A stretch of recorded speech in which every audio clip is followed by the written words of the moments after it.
They didn't just steal my house, they erased my existence. My name is Rachel Sullivan, and I was the invisible daughter.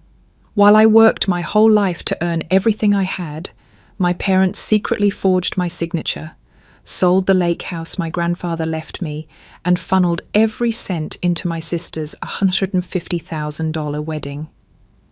They smiled while I stood in silence. But this isn't a story of quiet suffering. This is the story of what happens when the forgotten one finally fights back. If you've ever felt discarded by the people meant to protect you, you're not alone. Stay with me. I never expected to inherit anything from my family, not affection, not approval, and certainly not property.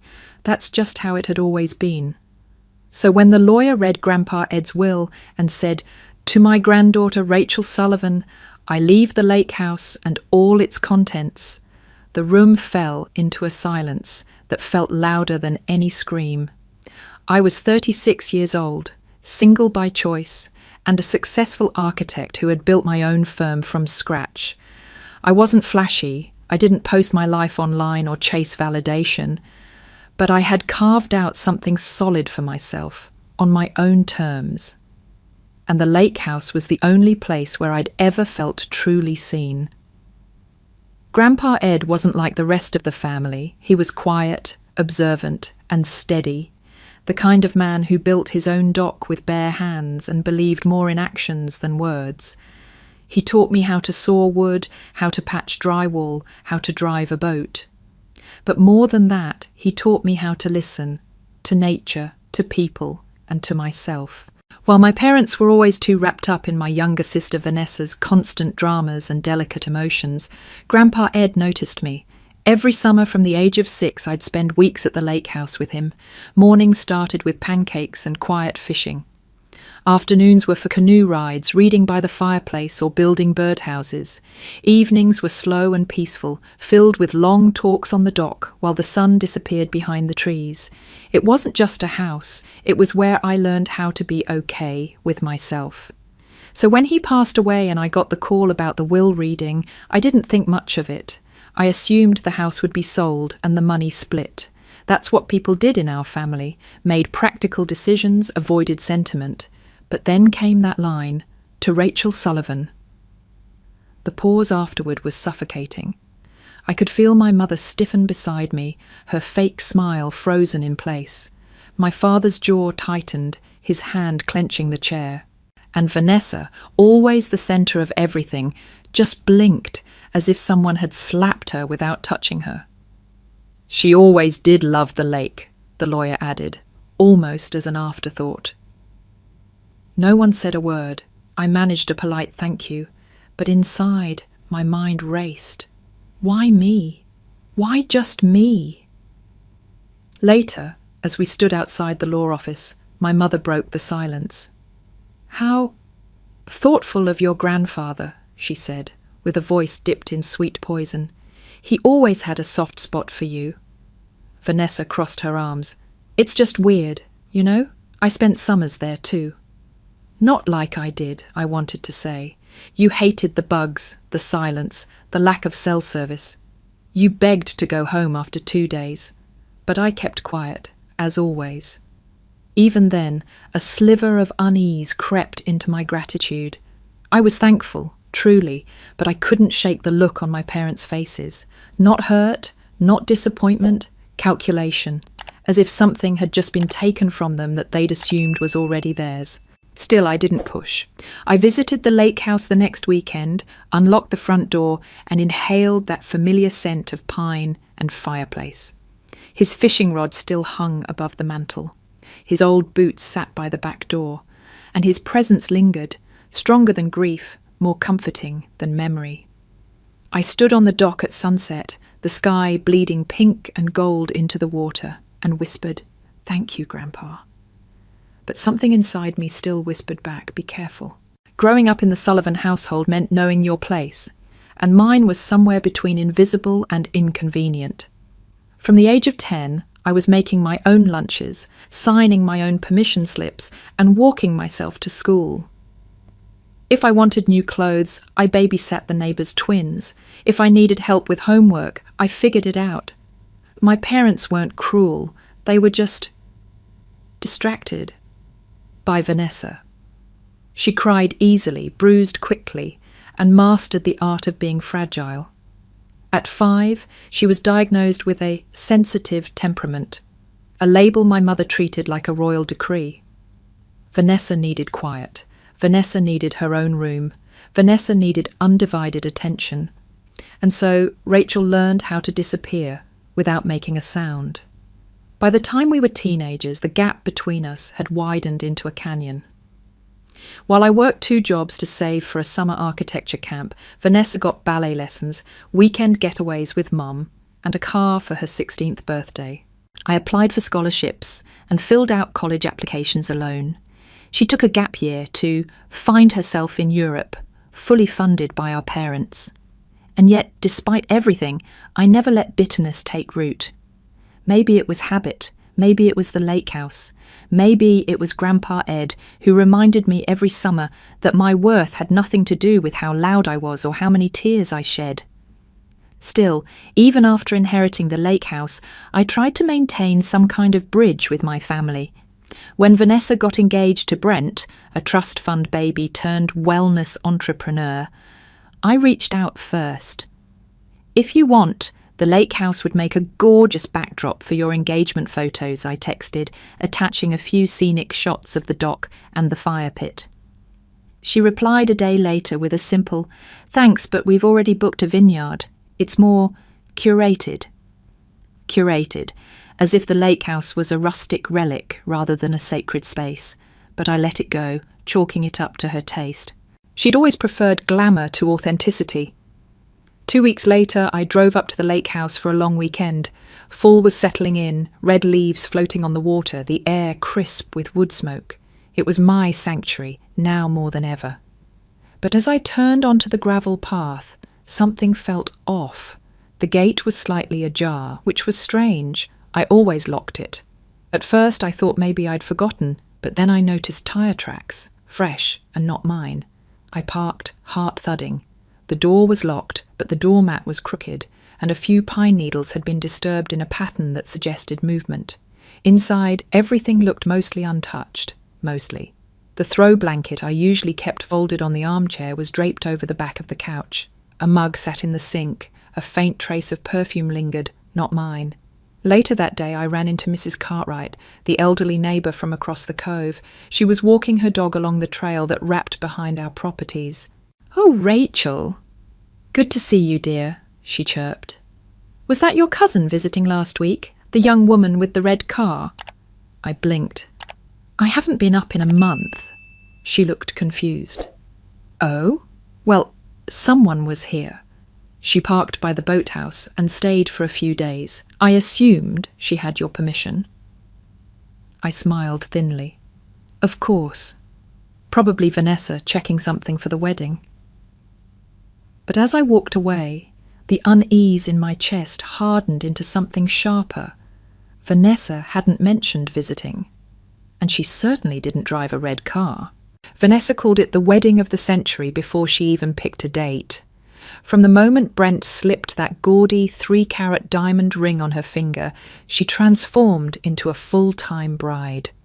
There were Pinterest boards, fabric swatches, vision binders, yes, actual binders, and a string of meetings with planners, florists, photographers, and stylists that would have made a celebrity assistant sweat. My parents were enthralled. I hadn't seen them this animated in years. My mother beamed as she described the rehearsal dinner themes. My father spent weekends vetting valet services for the reception. It was as if they were all starring in a glossy magazine spread called How to Throw the Perfect Wedding and Spend a Small Fortune Doing It. Every time I visited, the dining table was buried under calligraphy samples and colour palettes. The fridge had a magnet with a countdown timer labelled Days Until I Do in gold script. And yet, somehow, my name never came up. Not for help, not for input, not even for opinion. One night over dinner I offered, "I'd love to contribute something. I know weddings get expensive fast. I can pitch in a few thousand, maybe cover the floral arrangements or music." My mother looked startled, then softened into a too sweet smile. Oh, Rachel, that's generous, but we've got it covered, really. Vanessa nodded absently, eyes glued to her phone. Yeah, don't stress about it. Brent's parents are chipping in, and Mom and Dad already set aside enough. Set aside enough? My parents had always been careful with money, frugal even. When I was in college and my laptop crashed mid-finals, they told me to make do at the library. When my car broke down during my first internship, I took out a high-interest loan to fix it. But now, suddenly, there was enough for a luxury wedding? I tried to shake it off. Maybe they'd been saving for years. Maybe they wanted to give Vanessa the dream day I never cared about. I wasn't bitter. I didn't even like big weddings. But I couldn't ignore the growing sense that this family celebration had no room for me. At brunch the following Sunday, the guest list came up. Vanessa was explaining her seating chart strategy. Influential people close to the front for photos, fluff guests toward the back. When I gently asked, "Do you need help coordinating travel for out-of-town guests? I can—" "Oh," she interrupted, "that's sweet, but it's already handled." I tried again. "How about designing the programs or signage? That's sort of in my wheelhouse." Vanessa blinked. "We hired a design team. They're doing everything custom. Sorry." She wasn't sorry. My parents sipped mimosas, oblivious or pretending to be. I sat back, the words catching in my throat. I was being excluded from my own sister's wedding, not out of malice but indifference, like I wasn't even on their radar. That night, I walked past my childhood bedroom, the one that had been turned into Vanessa's yoga studio, and paused. On the wall was a corkboard filled with swatches from her wedding theme, ivory, blush, sage green. No trace of the lake house, no photo, no connection. The realization settled in like dust. I wasn't just being left out of the wedding, I was being left out of the family story. Again. Vanessa's Instagram turned into a wedding-themed luxury catalogue. She posted daily, close-ups of hand-calligraphed invitations with wax seals, champagne tastings at a Napa estate, drone footage of the resort where the reception would be held. Everything was captioned with breathy gratitude and hashtags like #BrideLife, #Vanessa and Brent, #DreamWedding. Then came the dress reveal. A full video montage showcased her trip to Milan to have a couture gown designed. Crafted by the hands of Italian artisans, she wrote, with a dramatic slow-motion twirl on a marble staircase. The gown, covered in intricate lace and Swarovski crystals, cost more than my first car. The comments rolled in, hearts, fire emojis, queen energy from influencers and acquaintances alike. One even wrote, "You're so lucky your family made this possible." Another day she posted her honeymoon plans. 3 weeks in Iceland, staying in glass-roofed lodges to watch the northern lights. I recognised one of the resorts. A colleague had once told me it cost nearly $2,000 per night. That evening, I sat in my living room, scrolling in stunned silence. The numbers weren't adding up. Brent's family had money, sure, but new money. Flashy, unstable. His dad owned a string of start-up gyms that had already cycled through 2 rebrands. As for my own parents, their finances were always just enough, never extravagant. Where was this tidal wave of funding coming from? My phone buzzed. It was a message from Marissa, a mutual friend from college. "Hey, just saw Vanessa's wedding content. OMG, it's insane. You are seriously the best sister ever. She told me you're helping out big time financially. That's amazing, Rach." My blood ran cold. I stared at the message for a full minute before replying. What exactly did she say? Marissa responded almost instantly. "Just that you made a huge sacrifice to support her big day. Honestly, I wish my sister was half as generous." I didn't answer, because I hadn't given a cent, except that small offer over brunch, the one they turned down. My mind spun. Had Vanessa misunderstood something? Maybe Mum and Dad mentioned my name to soften their own financial contribution? Maybe... But the thought snapped into clarity like glass shattering. Someone had told people I paid for the wedding. Not only was I excluded from decisions, I was being used as a symbol of generosity. I was being cast as the devoted big sister, funding the fairy tale, while actually standing on the outside looking in. And the worst part? No one had bothered to ask my permission. I couldn't sit still. That night, after Marissa's message, I barely slept. My thoughts were tangled, restless. I kept hearing her words. She told me you're helping out big time financially, like they were spoken through a megaphone pressed to my chest. At dawn, I made a decision. I needed to be at the lake house. I needed to see it, feel it, make sure it was still mine. The drive up from Boston took just over 3 hours, though it felt much longer with my heart thudding behind my ribs the entire way. I hadn't been there in nearly 2 months, and each turn of the familiar road offered some comfort, until I reached the last curve. That's when I saw the moving truck. It was a tall, white box truck, parked haphazardly on the gravel path, its ramp down, its back wide open. Strangers, 2 men and a woman, were hauling furniture down the steps of my porch. My porch. I slammed the brakes, tires spitting dust. For a moment I just sat in the car, frozen. Then I got out. "Excuse me," I called, my voice high, shaky. "What the hell is going on?" The woman turned first. She was maybe in her 40s, stylish, wearing sunglasses and a Boston Red Sox cap. She gave me a hesitant smile, as if I were a neighbour coming to complain about the noise. "Oh, hi there," she said. "Are you from the HOA?" "No, I'm Rachel Sullivan. This is my property." The man behind her stopped mid-lift and looked at her, confused. There was a moment of silence before she slowly pulled off her sunglasses. "Wait, what?" "I said, this is my house," I repeated. "This is my grandfather's lake house. He left it to me. I don't know who you are, but you're trespassing."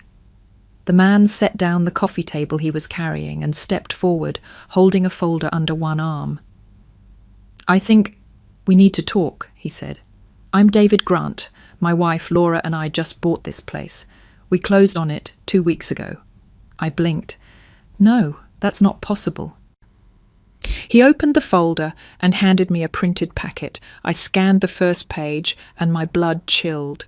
There it was, my name, Rachel Sullivan, listed as the seller, and underneath it a signature, my signature, or what looked like it. "This is wrong," I whispered. "This is not mine. I didn't sign this." "Are you sure?" Laura asked gently. "We went through a realtor, and your parents were listed as your agents. We assumed—" "They're not," I snapped. "They have no legal rights to this house. I inherited it directly from my grandfather. I pay the property taxes. I maintain the grounds. This is mine." David frowned.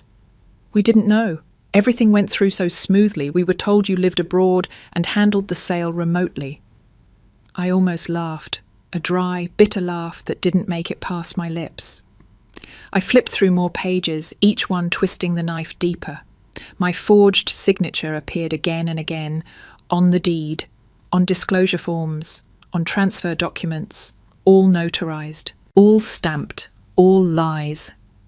I need to make a call," I said, barely breathing. "I need to speak to my lawyer." "Of course," Laura said. "We're so sorry. We thought everything was above board." But I wasn't listening anymore. I walked down to the dock, phone in hand, and sank onto the edge, my legs hanging off, feet inches above the water. The lake shimmered under the late afternoon sun, that same dock I'd sat on with Grandpa Ed, that same view we'd watched summer after summer, and now gone, sold out from under me, by the people who were supposed to protect me. I wasn't crying, not yet. The shock was too big, too sharp.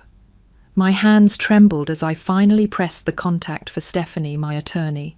She picked up on the first ring. "I think my parents forged my signature and sold my house," I said. Silence. "Rachel, say that again."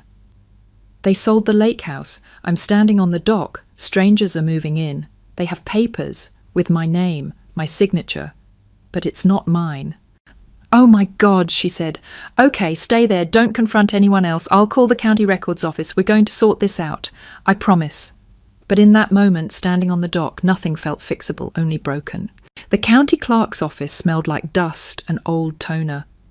The fluorescent lights buzzed overhead, too bright for the heaviness sitting in my chest. I'd driven straight there from the lake house, still in shock, still running on fumes and adrenaline. Stephanie, my attorney, was already waiting when I arrived, holding a legal pad and her own storm cloud of anger. "Are you ready for this?" she asked gently. I wasn't, but I nodded. The clerk was a woman in her 60s named Linda, with round glasses and a voice like gravel. She pulled the file from a cabinet and laid it flat on the counter. "Transfer of deed recorded here," she said, tapping a date. "Seller listed as Rachel Sullivan. Buyer, David and Laura Grant. Notarized in Middlesex County." Stephanie leaned over my shoulder. "Can we see the original deed file and the notarized paperwork?" Linda handed it over without hesitation. I took one look at the signature and felt the air drain from my lungs. It was almost convincing, an imitation of my cursive, but with subtle differences. The S in Sullivan was too wide, the R in Rachel leaned wrong. "That's not me," I said quietly. Stephanie pulled out her phone and opened a document from her cloud storage. "This is a scan of Rachel's actual signature from the inheritance paperwork 5 years ago. Compare." Linda adjusted her glasses. "Oh yeah, that's not the same. Not even close." Then came the notary stamp. Stephanie narrowed her eyes. "We'll need to contact this notary directly. If this is fake, it's not just forgery, it's fraud, conspiracy, and likely identity theft." I looked up, heart hammering. "How do we stop the sale?" "If we can prove the signature is forged, the entire sale becomes void," Stephanie explained. "It's an illegal transaction, but it'll take time, weeks, maybe months, and the buyers will have to be compensated." "They're victims too," I muttered, suddenly feeling terrible for David and Laura Grant. They had no idea they were walking into a war zone. "Yes," Stephanie said, "but the priority is getting your property back." While she started making calls to the notary's listed number, I pulled out my phone to check my bank account. I hadn't touched my savings since this whole mess started, but something compelled me to log in. What I saw made my stomach twist. 3 failed login attempts, all within the past 48 hours, all from an IP address I didn't recognize. I clicked on More Details. The access attempts came from a location 20 minutes away from my parents' house. I swallowed hard and called my bank immediately. "Thank you for alerting us," the rep said. "We've placed a temporary freeze on your account while we investigate. We'll also open a fraud report." When I hung up, I looked at Stephanie. "They're trying to get into my bank account." Her head whipped around. "What?" "I just checked. 3 failed attempts. Not from me. The location's near my parents' place." She sat down hard, scribbling notes. "Okay, this is more than a one-time forgery. They're targeting your assets, systematically. They've crossed multiple legal lines. And if it's not just them?" She paused. "What do you mean? What if it's not just my parents? What if someone else, Vanessa, Brent, helped, or worse, orchestrated this?" Stephanie didn't answer right away. "Let's take this step by step," she said finally. "First, we document everything. Every login attempt, every forged signature, every unauthorized action. We build an airtight case." I nodded, but something inside me was breaking. The lake house was one thing, but this was an attack on who I was, my identity, my safety. And it wasn't over yet. I wasn't just betrayed, I was hunted. The Langford Hotel ballroom looked like it had been plucked straight from a celebrity tabloid. Crystal chandeliers sparkled overhead, casting soft light onto a room filled with white orchids, gold-trimmed linens, and a string quartet tucked beneath a staircase like a curated secret. Servers glided past with trays of champagne flutes and miniature caviar toasts. This was no engagement party. It was a spectacle, a branding event disguised as a celebration. I arrived 10 minutes late, intentionally. My pale blue dress felt understated in a sea of gowns that shimmered like water under moonlight. As I stepped inside, a wave of heat and perfume hit me. I almost turned around. "Rachel, you made it!" Vanessa appeared beside me in a form-fitting ivory gown that could have passed for a wedding dress. Her arms opened wide for a hug I couldn't dodge without causing a scene. She smelled like expensive jasmine and entitlement. "Isn't this amazing?" she beamed. "Just wait until you see the cake." I gave a tight smile. "It's a lot." She didn't hear me or didn't care. Before I could ask where my parents were, she grabbed my hand and dragged me toward the center of the ballroom. "Everyone's dying to meet you." We passed clusters of guests laughing loudly, air-kissing, clinking glasses. I recognized almost no one. Everyone looked curated, filtered, like they'd been selected not based on relationship but on aesthetic. I spotted my parents near a champagne fountain, deep in conversation with a woman holding a tablet and wearing a headset. The wedding planner, I guessed. I approached slowly, just close enough to overhear. "The fireworks show will add 20 grand, the planner said. But the photos? Absolutely worth it. Plus, we secured that limited garden space for cocktail hour, another 5. My father nodded. "Let's add both. Vanessa deserves the best." My mother hesitated. "Are we sure, Tom? We're already—" "The lake house covered it," he said firmly. "We can float the rest on the equity line." I froze. The lake house covered it. I wanted to scream. Instead, I slipped back into the crowd before they saw me. I spent the next half hour circulating with a drink in hand, saying little, smiling less. Every laugh around me sounded false. Every compliment about the decor felt like a slap. Then came the clink of a spoon against crystal. Vanessa and Brent stood on a small stage beside the custom monogrammed ice sculpture. Vanessa raised her glass and gestured for silence. "I just want to thank everyone for coming tonight to celebrate our love," she began, voice perfectly modulated for the microphone. "We're so grateful to have each of you here as we begin this next chapter." Brent nodded, his arm draped over her shoulder like a campaign ad.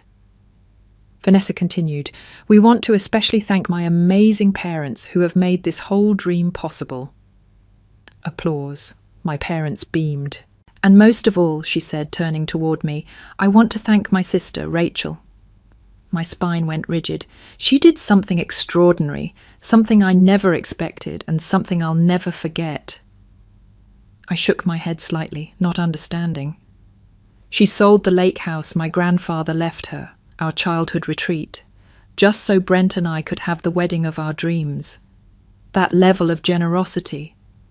It's humbling."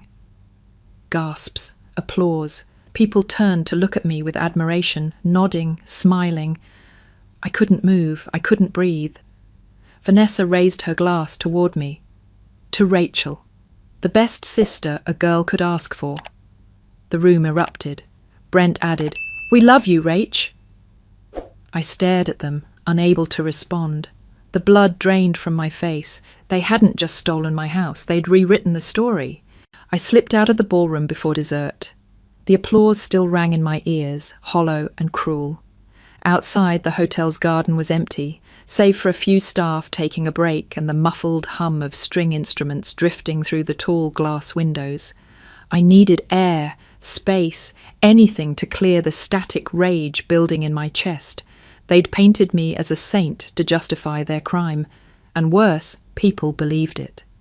That night, I became the symbol of family sacrifice, the kind of sister everyone wished they had, all without my consent. I found a bench near the parking lot and sat in silence, scrolling through my phone. Texts had started trickling in. Aunt Margie. "Wow, Rachel, I had no idea you gave up the lake house for Vanessa. So proud of you." A colleague. "Just saw Vanessa's story. You're amazing." An old friend. "Wait, you sold it? Wasn't that your favourite place?" Each message twisted the knife. They didn't know. They couldn't. But they did. My parents, Vanessa, Brent. They knew exactly what they were doing. Eventually, I re-entered the hotel through a side entrance that led to a service hallway. I wasn't ready to go back into the ballroom, but I wasn't ready to leave either. I just wanted to observe, quietly. That's when I heard voices around the corner. My parents. I froze, hidden by the bend in the hall, just outside the staff door leading into the kitchen. Their voices were low but clear enough to make out. "She looked stunned," my mother whispered. "She'll come around," my father replied, calm. "She always does." There was a pause. "She won't make trouble?" my mother asked. "Rachel?" "No. She's never been confrontational. She might sulk, maybe get cold, but she won't do anything. She never does." I pressed a hand to my chest. The words hit harder than the applause ever could. "She doesn't have it in her," he added. "She's rational. She'll realize it's too late now." "What's she going to do? Undo the wedding? Sue us?"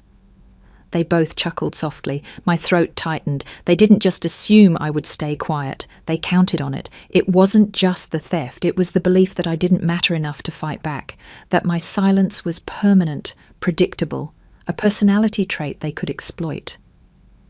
That night, everything shifted. I went home, took off the dress I'd worn like armor, and opened my laptop. I called Stephanie. "We go to war," I said. She didn't hesitate. "Tell me everything." I laid it all out.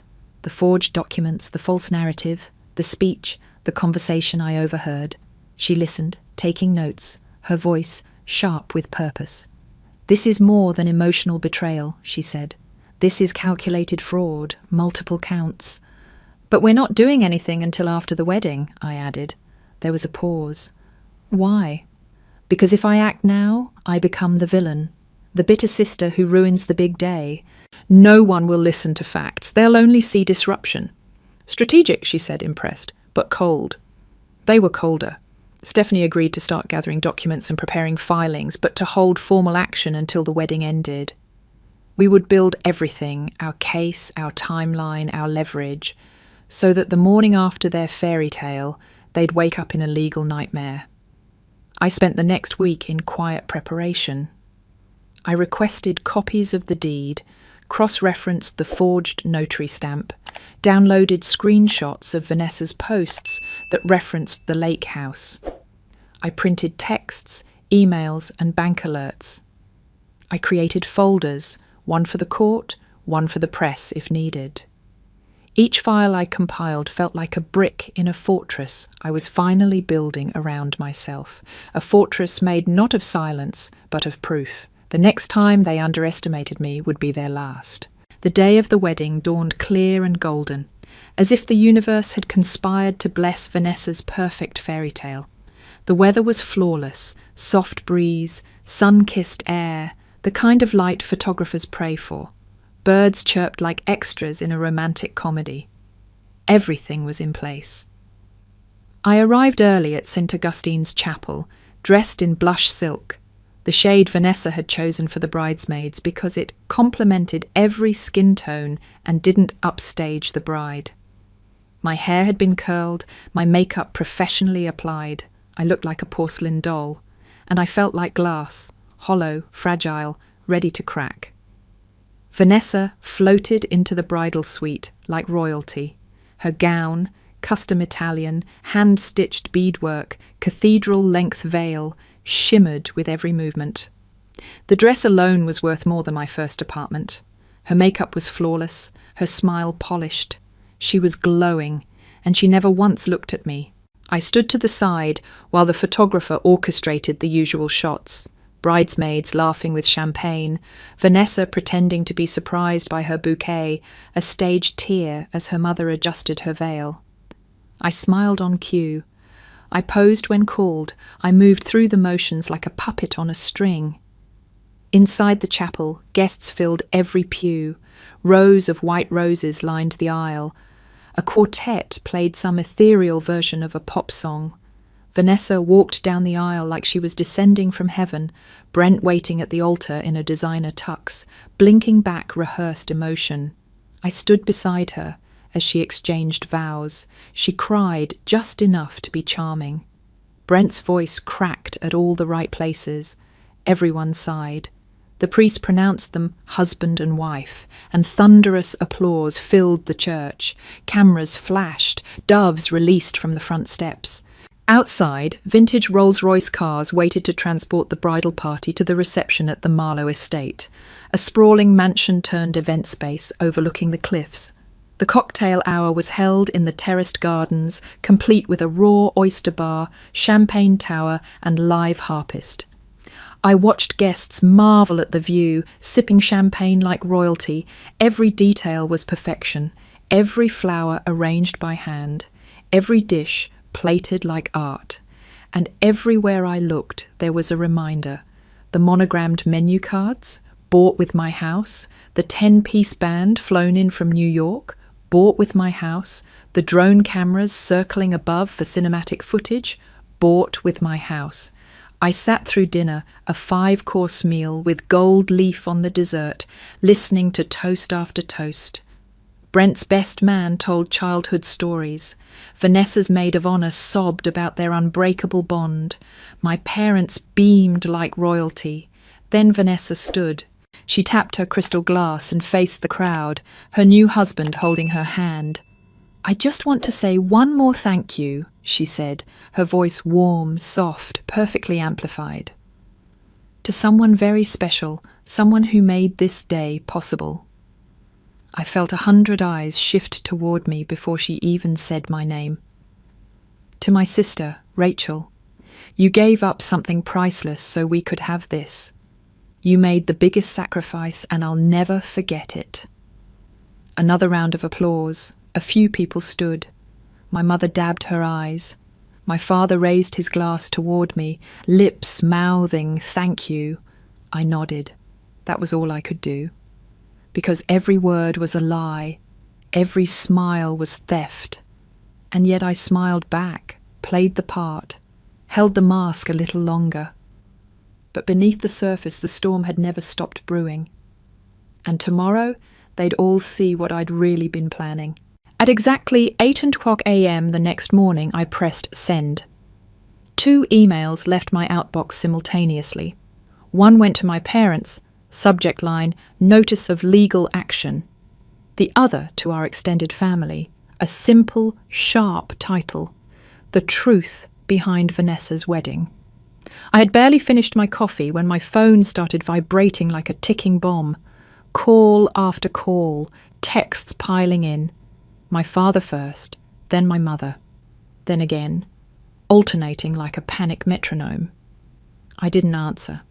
I'd already said everything I needed to say, in the documents, in the evidence, and most importantly, in the letter I had spent days crafting with my lawyer.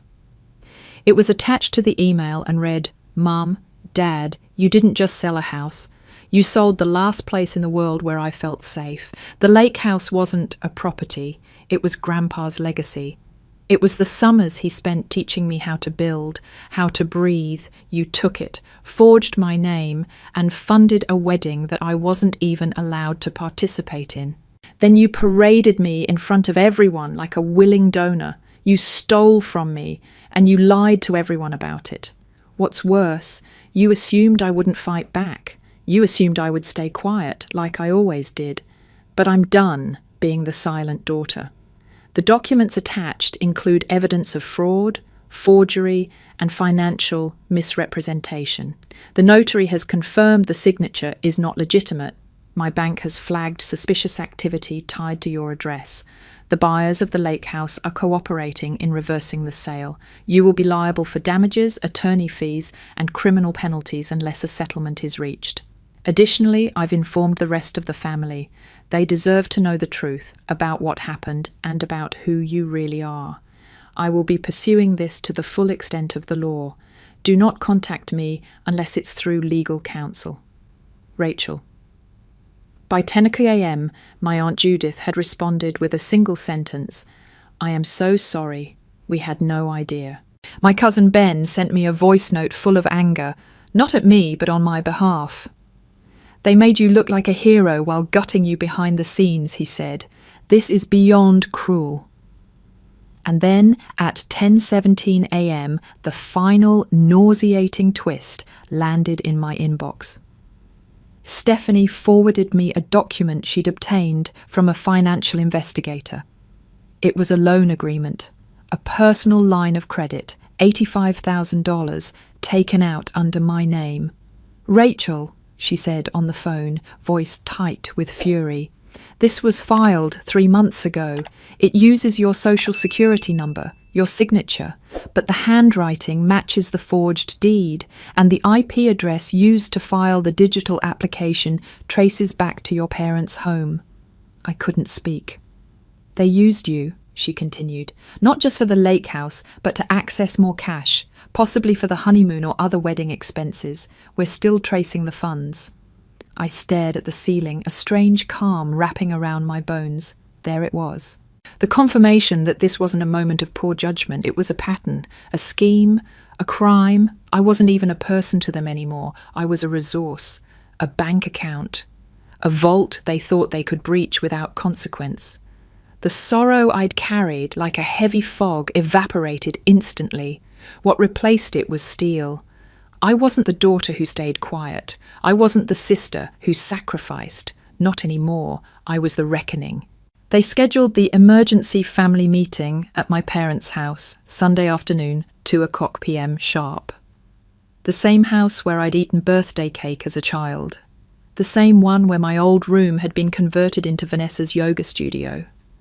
The irony wasn't lost on me. I didn't go alone. Stephanie arrived with me, dressed in muted grey, carrying a briefcase and a folder thicker than a phone book. Her presence changed the atmosphere immediately. I wasn't just the angry daughter. I was the plaintiff. Inside, the room was tense. My parents sat on one side of the long dining table, expressions tight. Vanessa and Brent sat next to them, newly returned from their honeymoon, both looking far less radiant than they had at the wedding. A few aunts and uncles lingered nearby, clearly uncomfortable, as if they were attending a funeral they hadn't dressed for. No one spoke when we entered. I placed my laptop in the centre of the table and connected it to the large screen in the living room. Stephanie took her seat beside me. We didn't exchange pleasantries. "I'm going to walk everyone through what happened," I said calmly. "I recommend you don't interrupt." No one moved. I clicked play on the first slide, a scan of the deed transfer for the lake house. "This is the forged signature," I began. "Compare it to my real one." Slide 2, side-by-side samples. I could hear a few gasps. Slide 3, notarization details. "This notary has confirmed under oath that she never authorized this form. Her stamp was used without consent." Slide 4, bank statement. "This is my savings account. These are the 3 failed login attempts, the IP address traced back to this house." Slide 5, the $85,000 loan application. "This is a loan opened in my name." Forged again. Approved using my social security number, then routed into a joint account shared by my parents. I looked up. No one blinked. Vanessa had gone pale. Slide 6, email screenshots, Instagram captions, messages from friends thanking me for a gift I never gave. Slide 7, a recorded audio file. I hit play, the room filled with the sound of my father's voice, recorded outside the engagement party. "She won't do anything. She never does." Then my mother. "She doesn't have it in her." When it ended, silence dropped like an anchor. My aunt reached for her glass of water with shaking hands. My uncle stared at the floor. Vanessa finally whispered, "I didn't know." I turned to her. "You stood in front of a room of 200 people and thanked me for something I never gave. You never once asked. You never once checked." Tears welled in her eyes. "They told me you agreed, that it was your gift to me." "And you believed that?" My voice was steady, razor sharp. "You thought I would give up the lake house, my inheritance, my sanctuary, for your wedding, without even speaking to me?" I didn't want to ruin the story," she said quietly. That hit harder than anything. The story. That's what I'd been to them. A character, a role, the responsible sister, the silent one, the reliable plot device in someone else's narrative. My father finally spoke. "Rachel, we made a mistake." "No," Stephanie cut in, voice cool and precise. "You committed multiple felonies." He blinked. I could press charges today, she added. Forgery, wire fraud, identity theft. You're lucky your daughter is willing to speak to you at all. The room was heavy with shame. No one argued, no one defended. And for the first time in my life, I had the floor and the power to decide what came next. I took a breath, the kind that comes just before you drop the final verdict. My gaze swept across the room. No one met my eyes. Not my parents, not Vanessa, not Brent. Even the uncles and aunts looked away, as if the walls were suddenly more interesting than the wreckage of our family legacy playing out in front of them. This is what I want, I said, voice steady. First, I want my house back. That's non-negotiable. You will compensate the buyers fully with interest, and the title will return to me. My father nodded quickly, as if relieved to have a number to chase. Second, I continued, you will repay the money you stole, every cent, from the loan taken out in my name. And the damage to my credit? I want that cleared with a formal letter from your lawyer taking full responsibility. Stephanie tapped her notes as I spoke, keeping pace. Third, I said, turning toward my mother, you will issue a public apology to every guest who attended that wedding, to every family member you misled, not just a text, not a call, a written statement acknowledging what you did. Her lips trembled. She gave a barely perceptible nod. And last, I said, you will attend therapy. Together, a minimum of 6 months. You will go as a condition of any settlement, and you will go willingly. The room was dead silent. Then my mother broke down. Not the dramatic crying I'd seen at family events. This was silent, shoulder-shaking sobs, the kind that came from somewhere deep, twisted with guilt and exhaustion. My father put a hand on her back, but he looked hollow, like someone had just ripped the frame off the picture he thought he was painting. "We're sorry," he whispered, eyes glassy. "We were wrong. We never thought you'd fight back," I asked. That was the problem, wasn't it? Across the table, Vanessa looked like a ghost. "I didn't know," she repeated, a whisper now. "I swear I didn't know about the loan. I thought they were just being generous for once. I wanted to believe it." She stared at my parents, betrayal etched into her face. "You told me she offered it. You said Rachel didn't want the house." "You've always believed what made things easier," I said to her, not cruelly, just honestly. "That's your version of silence." She collapsed into Brent's arms, sobbing now, the mascara-stained truth unravelling down her cheeks. Then came the twist no one expected. Aunt Diane, one of my mother's oldest sisters, quiet until now, cleared her throat. "I wasn't going to say anything," she began, voice shaky. "But this isn't the first time." Heads turned. "What are you talking about?" my father asked. Diane looked at me. "Years ago, after Grandpa Leo died, there was a dispute over a piece of land in Vermont. I thought it was an honest paperwork mix-up, but now I remember things. Your parents told everyone I signed off on the sale, but I never did." The room froze. "They sold it," she said, "and they used the money to refinance their second home. I let it go. I didn't have the energy to fight. But hearing all this, I think I was wrong to stay quiet." My mother looked like she'd been punched. "That was different," she stammered. "It always is," Diane said, and sat back in her chair. My chest tightened, not with sadness, but with clarity. This wasn't an isolated event. It wasn't even just about me. This was a pattern, long-standing, calculated, and cruel. Stephanie turned to me. "Do you want to add charges?" "No," I said after a pause. "I got what I came for." I stood. "But I'm done playing the daughter role," I said quietly. "I'm done attending holidays, done with group texts, done pretending we're okay when we're not." Vanessa looked up. Please don't shut me out." "I'm not shutting anyone out," I said. "I'm just stepping back. Boundaries aren't punishment, they're survival." And with that I left the house, not in anger, not in victory, but in resolve. The past no longer owned me, neither did they. The lake house came back to me in late spring. The legal proceedings had dragged for nearly 5 months. Forms, filings, negotiated settlements, and a surprisingly quiet capitulation from my parents once the evidence stacked too high to scale. The Grants, the couple who had unknowingly purchased my stolen legacy, were gracious in a way that left me grateful and guilty at once. They accepted the settlement, packed up, and left the house just as the lilacs bloomed near the front porch. When I turned the key and stepped inside again, alone, the air smelled different. Not bad, just unfamiliar. The furniture had shifted, the warmth rearranged. Their art still hung on a few walls. A new coffee maker sat on the kitchen counter. The beds had fresh linens. Someone else had called this place home. But now it was mine again. The first thing I did was open every window. Sunlight poured in through the tall panes, dousing the wood floors in gold. A breeze swept through like breath returning to lungs. I didn't cry. I thought I might. But instead, I moved. I scrubbed the kitchen tile grout with an old toothbrush.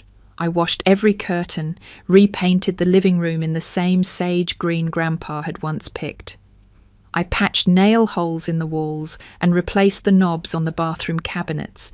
Each task, each small act of care, was a stitch in a wound too deep for bandages. I planted herbs in the window box. I sanded the dock by hand. I replaced a cracked step on the porch. I rewired a flickering light fixture. I found Grandpa's old fishing rod still tucked in the boathouse rafters. I cleaned it, oiled it, mounted it above the mantel where it had once hung. Piece by piece, I restored not just the structure, but the soul. And in doing so, I found mine again. I started spending weekends there regularly. I stopped checking social media. I left my phone inside when I walked barefoot through the grass in the early mornings.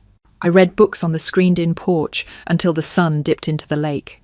I drank coffee by the fireplace on rainy days. I listened to the silence and realized it wasn't empty. It was healing. One evening, as I sat on the dock with my feet in the water, Stephanie called. "How's the queen of reclaimed real estate?" she teased.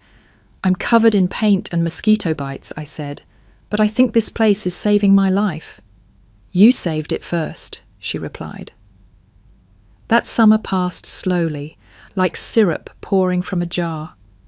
I learned to breathe again, to let go of the sharpest edges. I didn't forgive my parents, not fully, but I stopped bleeding from what they'd done. That, I realized, was enough. Then, in September, the letter arrived. It was from Vanessa, handwritten. "Dear Rachel, I don't know what I'm allowed to say anymore. I don't know what you'll believe, but I hope this reaches you with an open heart. I had a baby girl last week. We named her Edith, not for fashion, not to make peace, but because when I held her for the first time, I thought of Grandpa Ed, of how he made you feel safe when no one else did. I want my daughter to grow up knowing that kind of love. The real kind, the kind I didn't understand until too late. I don't expect anything from you, but I wanted you to know that your strength changed me, and I hope one day, when you're ready, you'll meet her. Love, Vanessa." I read the letter twice, then a third time. I set it down on the table where Grandpa and I once played cards. I didn't cry, but my chest ached with something old and new at once. I wasn't ready to reply. Not yet, but maybe soon. 3 weeks after receiving Vanessa's letter, I found myself standing at the threshold of her home, an airy townhome on the edge of a quiet cul-de-sac. I hadn't responded to the letter directly. I hadn't said yes. But I'd texted, simply, "I'm free Sunday afternoon, if it's still okay." Her reply came within minutes. "Yes, please." Now here I was, clutching a modest bouquet of daisies and eucalyptus, my nerves taut. The door opened before I could knock. Vanessa looked different. Not drastically, but softer, paler. Her hair was pulled into a messy bun, her sweatshirt loose and stained with something that might have been milk or exhaustion. Her eyes held something I hadn't seen before, humility. "Hey," she said quietly. "Hi," I replied. We stood in that delicate silence for a breath longer. Then she stepped aside. "Come in." The house was clean, but lived in. A baby swing rested in the corner, beside a stack of unfolded laundry. Bottles lined the counter. A lullaby played softly from a Bluetooth speaker. It was domestic chaos, but it felt real, human. "She's sleeping," Vanessa whispered, motioning to the nursery. "But you can see her." I followed her down the hall. Inside the dim room, a white crib sat beneath a mobile of clouds and stars. A tiny form lay swaddled in floral blankets, breathing evenly, peacefully. I stepped closer. She was beautiful. I didn't touch her, just watched. "She looks like you," I murmured. Vanessa's breath hitched. "I hope she's stronger." We sat at the kitchen table, mugs of tea steaming between us. "I didn't know how to say thank you," she said. "You don't have to." "I do." She fiddled with the handle of her mug. "I was blind for years. I thought getting what I wanted meant I was loved. I didn't know it came at a cost, your cost." I nodded slowly. "You didn't forge anything, but you benefited from it." "I know," she said. "I wish I could undo it." "You can't." Silence again, not hostile, just honest. "I don't hate you," I added, "but I'm not ready to pretend everything's fine either." "I don't want to pretend." We sipped our tea in the stillness that follows truth. "I thought about Grandpa," she said suddenly, "when I named her Edith. I thought about how he made us both feel like we mattered, like we were whole." "He did," I said, "even when no one else did." Her eyes welled, but she blinked the tears away. "I want her to grow up better," she said. "I want her to know family isn't about appearances, it's about boundaries and truth and showing up." I believed her. For the first time, I truly did. When I left that afternoon, she hugged me, tentative, no pressure. I returned it, brief but sincere. Healing wasn't a switch. It was a slow, uneven walk, but maybe we'd taken the first step. Later that evening, I returned to the lake house. The sun was beginning to set, casting amber light across the water. I walked to the end of the dock barefoot, the planks warm beneath my soles. The lake rippled gently like it was breathing with me. I sat at the edge, feet dangling above the water, and let the silence settle around me. From the porch, the wind carried the faintest echo of Grandpa Ed's voice, the memory of one of our late-night dock talks, his gravelly tone cutting through the quiet. "Stand your ground, Rach. Some things are worth fighting for." I closed my eyes, smiled, and whispered back, "I did, Grandpa, I did."